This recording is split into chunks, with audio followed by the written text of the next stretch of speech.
Alloh sizga Qur'on o'qish nasib qilgani qanday katta ne'mat ekanini bilasizmi?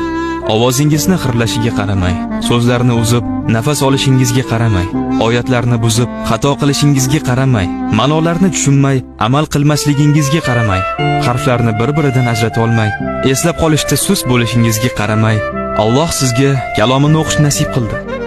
Farishtalar milliardlab ovozlar orasidan sizni ovozingizni eslab qolib, ixfo yoki qalqala qilishingizni hayajon bilan tinglab o'tirishlarini bilasizmi?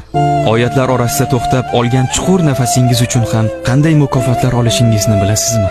Alloh taolo kalomini o'qishingiz uchun millionlab odamlar orasidan aynan sizni tanlab olib, bu baxtni sizga nasib qilgani nimani anglatishini bilasizmi? U sizni jannat yo'liga boshlayapti.